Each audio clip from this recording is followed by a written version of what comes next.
رزق کے معاملے بھی دو طرح کے ہیں، اس کو مثال سے سمجھے۔ بعض اوقات مثال لیتے ہیں مرغی سے، مرغی کو ہم دانہ ڈالتے ہیں اور بعض مرتبہ مالک، مرغی کا جو مالک ہے وہ اس دانے کو پیالے میں رکھ کر اس کے سامنے رکھ دیتا ہے، وہ کھاتی رہتی ہے آسانی کے ساتھ۔ اور بعض مرتبہ وہی مالک ان دانوں کو پورے گھر کے اندر بکھیر دیتا ہے، جیسے ہم اس کو گرا دیتے ہیں۔ تو پیالے کے اندر سے مرغی کی کھانے کے لیے آسان ہے، اور جب اس کو پھینک دیتے ہیں تو مرغی کے لیے پورے گھر کے اندر باغ اس کو سمیٹنا مشکل ہو جاتا ہے، اس رزق کو لینا اس کے لیے مشکل ہو جاتا ہے، اور وہ سارا دن اسی دانے کو چگتی رہتی ہے، اسی رزق کو حاصل کرنے کے لیے بھاگتی رہتی ہے۔ اور جو انسان نیکی کرتا رہتا ہے، اللہ تعالیٰ کی بندگی کرتا ہے، جو انسان اللہ تعالیٰ کی بندگی کرتا ہے، عبادت کرتا ہے، گناہوں سے بچتا ہے، ہاں جی، جھوٹ سے، زنا سے، لڑائی جھگڑے سے، اللہ تعالیٰ کے جتنے بھی نافرمانی والے کام ہیں سارے کاموں سے بچتا ہے، اللہ تعالیٰ کی عبادت کرتا ہے، اللہ تعالیٰ اس کو سمیٹ کر رزق عطا فرماتے ہیں۔ جیسے کہ ہم مرغی کو سمیٹ کر دانے ڈال دیتے ہیں کسی پیالے کے اندر، جب انسان کو رزق سمٹ کر ملتا ہے تو برکت والا بھی ہوتا ہے۔ اور جو انسان اللہ تعالیٰ کی نافرمانی کرتا ہے، نافرمانی کے اندر سب سے بڑی چیز نماز نہیں پڑھتا، اللہ تعالیٰ کے جتنا بھی حکم لاگو ہوتا ہے ان کو پورا نہیں کرتا، نماز نہ پڑھی، ہاں جی، اپنی من مرضی سے اس نے شراب پینا شروع کر دی، اپنی من مرضی سے زنا کے اندر مبتلا ہو گیا، اللہ تعالیٰ کی اس نے نافرمانی شروع کر دی، تو اللہ تعالیٰ اس کو بھی رزق ضرور عطا فرماتے ہیں، لیکن رزق ایسے دیتے ہیں اس کو بخیر دیتے ہیں۔ پھر وہ کبھی بازاروں میں دھکے کھاتا ہے، کبھی دفتروں میں دھکے کھاتا ہے، کبھی کھیتی باڑی میں دھکے کھاتا ہے، اس طرح وہ دھکے کھا کر دہاڑیاں کرتا ہے، اس طرح وہ رزق سمیٹ کر لے کر آتا ہے، لیکن اس کے اندر برکت پھر بھی نہیں ہوتی۔ اس کی وجہ کیا ہوتی ہے؟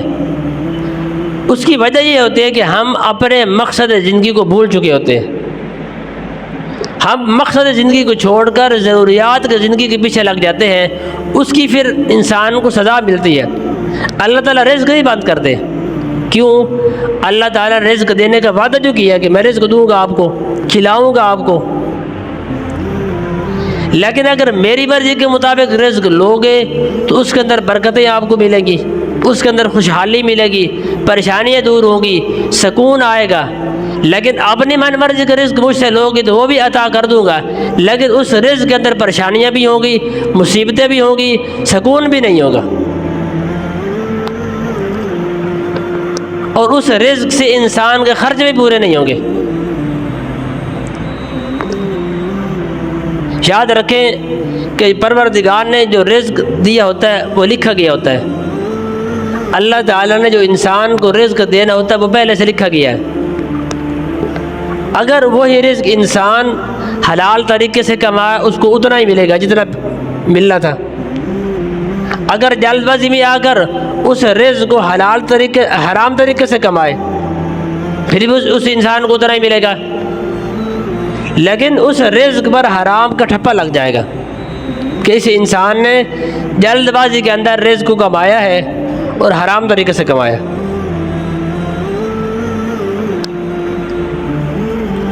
تو رزق کے معاملے میں جتنی آسانی آج ہے نا، اتنے پہلے نہیں ہوا کرتی تھی۔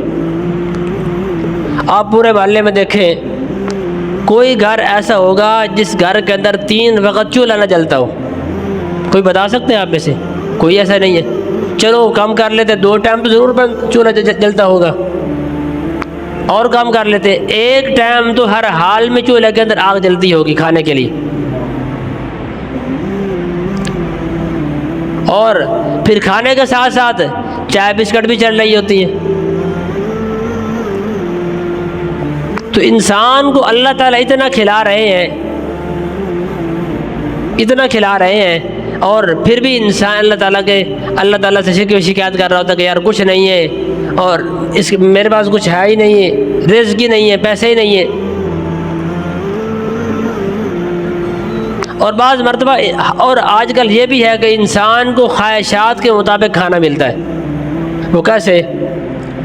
جب بیوی کھانا پکائے گی، کچھ بنانا چاہے گی تو اپنے خاوند سے پوچھے کہ آج کیا بنائیں، سبزی بنائیں، دال بنائیں یا چنے بنا لیں. تو یہ بھی خواہش ہے. بعض مرتبہ ماں اپنی اولاد سے پوچھ رہی ہوتی ہے، بعض مرتبہ اولاد والدین سے کہہ رہے تو یہ چیزیں بنا لیں. تو یہ خواہش ہے.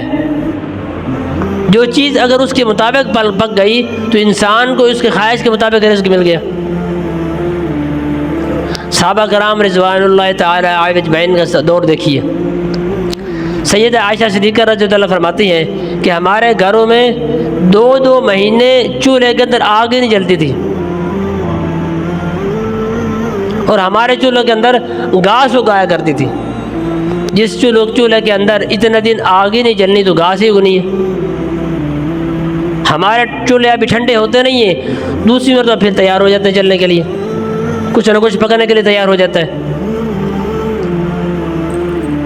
تو آج کے دور میں ہم تصور بھی نہیں کر سکتے. آج کیا نام ہے، آج کل کے دور میں پہلے سے زیادہ انسان کو آسانی سے رزق مل رہا ہے.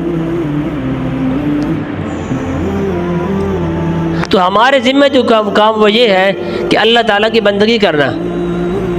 اللہ تعالیٰ کی بندگی نہیں کریں گے اور جو اللہ تعالیٰ نے ہمارے ذمہ لگایا ہم وہ نہیں کریں گے، اور جو اللہ تعالیٰ اپنے ذمہ لیا ہے وہ کریں گے تو کام الٹا ہو جائے گا. وہ کیسے؟ کہ اگر انسان اللہ تعالیٰ کے حکم مطابق چلتا رہا،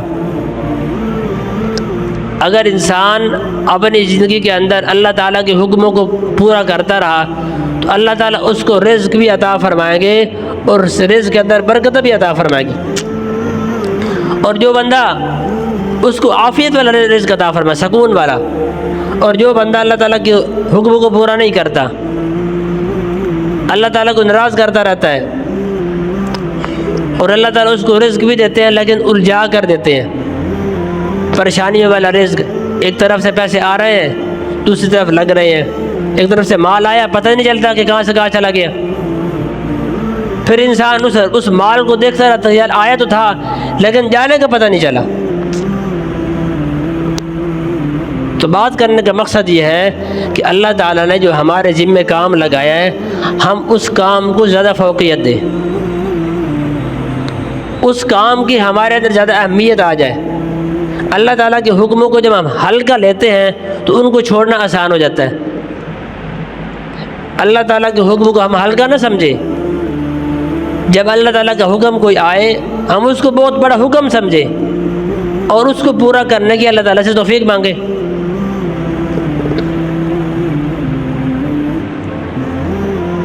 آپ نے کتنے پرندے ایسے دیکھے ہیں، کبھی کوئی پرندہ ایسا دیکھا جو بھوکا مر رہا ہو؟ اس کی وجہ یہ ہے کہ وہ پرندے اللہ تعالیٰ پر توکل کرتے ہیں. اور ایک انسان ہے جو اللہ تعالیٰ پر توکل ہی نہیں کرتا، بھروسہ ہی نہیں کرتا.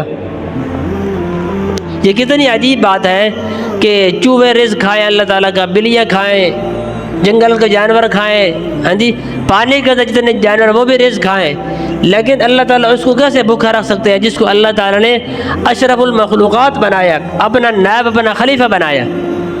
تو وہ چیز وہ انسان کیسے بھوکا رہ سکتا ہے؟ اگر ہمارے رزق کے اندر رزق لینے میں، رزق آنے میں کوئی تنگی یا پریشانی ہوتی ہے نا تو اس کی وجہ یہ گناہوں کی کثرت. ہم اپنی زندگی سے گناہوں کو نکال دیں، رزق کے دروازے ہمارے لیے آسان ہو جائیں گے. ورنہ اللہ تعالیٰ حضرت موسیٰ علیہ السلام کی قوم کو پکا پکایا کھانا کھلا سکتے ہیں تو امت محمدی کو نہیں کھلا سکتے. تو رزق کے معاملے میں ہمیشہ یہ گمان رکھیں کہ میرا رزق اللہ تعالیٰ کے ذمہ ہے، بندوں کے ذمہ نہیں ہے. اور بندے بول سکتے ہیں لیکن اللہ تعالیٰ انسان کو نہیں بول سکتے. آپ نے نا ایک یہ واقعہ شاید سنو، ایک اژدہا تھا، سانپ، اندھا سانپ. اللہ تعالیٰ نے اس کے منہ میں قطرے ڈالنے کے لیے کوے کو اس کی ڈیوٹی لگا دی کہ آپ نے اس کے منہ میں قطرے ڈالنے ہیں، پانی کے قطرے۔ تو اللہ تعالیٰ سانپ کو بھی روزی دے رہے ہیں، تو کیا انسان کو اللہ تعالیٰ بھوکا مار دیں گے؟ تفسیر ابن کثیر میں لکھا ہے کہ جب کوے کے بچے پیدا ہوتے ہیں نا تو ان کے جو پر ہے وہ سفید پر ہوتے ہیں، ان سفید پروں کی وجہ سے ان کے جو والدین ہیں وہ کوے وہ اپنے بچوں کو چھوڑ کر چلے جاتے، نفرت کر کے چلے جاتے ہیں، اور باقیوں کے وہ یہ کہتے ہیں کہ اس کے بال سفید ہیں، اس کے پر سفید ہیں، ان کو دیکھ کر نفرت کر کے الگ ہو جاتے ہیں، اور جب اس کے بعد پھر ان کے اوپر کالے پر آنا شروع ہو جاتے ہیں، پھر وہ واپس آتے ہیں، پھر اپنے بچوں کو کھانا کھلاتے ہیں۔ یہ جو درمیانی وقت ہے نا، اس وقت بھی اللہ تعالیٰ ان کے رزق کا انتظام کر دیتے ہیں۔